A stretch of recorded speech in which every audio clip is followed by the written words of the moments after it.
ಎಲ್ಲರಿಗೂ ನಮಸ್ಕಾರ ಸ್ನೇಹಿತರೆ. ಏಷ್ಯಾ ಕಪ್ನ ಫ್ಯಾಬ್ 4ನ ಎರಡನೇ ಪಂದ್ಯದಲ್ಲಿ ಬಂದ್ಬಿಟ್ಟು ನಮ್ಮ ಭಾರತ ತಂಡ ಬಾಂಗ್ಲಾದೇಶದ ವಿರುದ್ಧ ಗೆದ್ದು 41 ರನ್ಗಳಿಂದ ಗೆದ್ದು ಫೈನಲಿಸ್ಟ್ ಆಗಿ ಆಯ್ಕೆ ಆಗಿದ್ದಾರೆ. ಇನ್ನು ಈ ಪಂದ್ಯದಲ್ಲಿ ಬಂದ್ಬಿಟ್ಟು ಅಭಿಷೇಕ್ ಶರ್ಮಾ ಅವರು ಅದ್ಭುತ ಪ್ರದರ್ಶನ ಕೂಡ ನೀಡ್ತಾರೆ ಅಂತಾನೆ ಹೇಳ್ಬೋದು. ಎಸ್ಪೆಷಲಿ 75 ರನ್ಗಳ ಅಮೋಘ ಕೊಡುಗೆ ನೀಡಿ ಭಾರತ ತಂಡವನ್ನು 168 ತಲುಪುವಲ್ಲಿ ಯಶಸ್ವಿಯಾಗಿ ಮಾಡಿಕೊಡ್ತಾರೆ.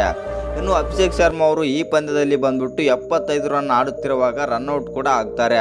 ಇನ್ನು ಈ ರನ್ಔಟ್ ಆಗಿದ್ದನ್ನು ನೋಡಿ ಗೌತಮ್ ಗಂಭೀರ್ ಕೂಡ ಬೇಜಾರಾಗ್ತಾರೆ ಮತ್ತು ಅವರ ಸಹೋದರಿ ಕೂಡ ಕಣ್ಣೀರಿಡ್ತಾರೆ ಅಂತಾನೆ ಹೇಳ್ಬೋದು. ಹಾಗಾದ್ರೆ ಪಂದ್ಯ ಮುಗಿದ ಬಳಿಕ ಗೌತಮ್ ಗಂಭೀರ್ ಅವರು ಅಭಿಷೇಕ್ ಶರ್ಮಾ ಬಗ್ಗೆ ಏನೆಲ್ಲ ಮಾತನಾಡಿದ್ದಾರೆ ಅಂತ ತಿಳ್ಕೊಂಬರೋಣ ಬನ್ನಿ.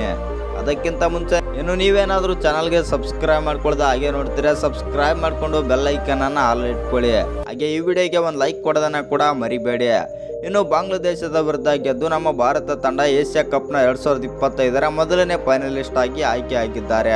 ಇನ್ನು ಈ ಪಂದ್ಯ ಮುಗಿದ ಬಳಿಕ ಮಾತನಾಡಿದಂಥ ನಮ್ಮ ಕೋಚ್ ಆಗಿರುವಂಥ ಗೌತಮ್ ಗಂಭೀರ್ ಅವರು ಅಭಿಷೇಕ್ ಶರ್ಮಾ ಅವರ ಬಗ್ಗೆನೂ ಕೂಡ ಮಾತನಾಡಿದ್ದಾರೆ. ಅಭಿಷೇಕ್ ಶರ್ಮಾ ಅವರ ಒಳ್ಳೆಯ ಆಟದಿಂದ ಇವತ್ತು ಕಣ್ತುಂಬಿಕೊಳ್ಳಲು ಸಾಧ್ಯವಾಗಲಿಲ್ಲ ಮತ್ತು ನಾನು 100 ರನ್ ಆಡ್ತಾರೆ ಅಂತ ನಾನು ಅಂದುಕೊಂಡಿದ್ದೆ.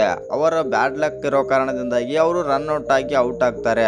ಅದೇ ನನಗೆ ಒಂದು ಇವತ್ತು ಬೇಜಾರಾಗಿದ್ದು ಮತ್ತು ಫೈನಲಿಸ್ಟ್ ಆಗಿದ್ದೇವೆ ಎಂದು ತುಂಬ ಸಂತೋಷವಿದೆ. ಆದರೆ ಅಭಿಷೇಕ್ ಶರ್ಮಾ ಅವರು ಸೆಂಚುರಿ ಬಾರಿಸೋದು ನಾನು ನೋಡಬೇಕಾಗಿತ್ತಂದು ಗೌತಮ್ ಗಂಭೀರ್ ಆದರೆ ಹೇಳಿದ್ದಾರೆ ಅಂತಲೇ ಹೇಳ್ಬೋದು.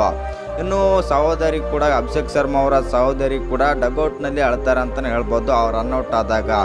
ಇನ್ನು ಈ ವಿಡಿಯೋ ಇಷ್ಟ ಆಗಿದ್ದರೆ ಒಂದು ಲೈಕ್ ಮಾಡಿ, ಶೇರ್ ಮಾಡಿ. ಹಾಗೆ ಇನ್ನು ಯಾರು ಚಾನಲ್ಗೆ ಸಬ್ಸ್ಕ್ರೈಬ್ ಮಾಡ್ಕೊಂಡಿಲ್ಲ ಸಬ್ಸ್ಕ್ರೈಬ್ ಮಾಡಿಕೊಂಡು ಬೆಲ್ ಐಕನನ್ನು ಆಲ್ ಇಟ್ಕೊಳ್ಳಿ. ಹಾಗೆ ವಿಡಿಯೋಗೊಂದು ಲೈಕ್ ಕೊಡೋದನ್ನು ಕೂಡ ಮರಿಬೇಡಿ.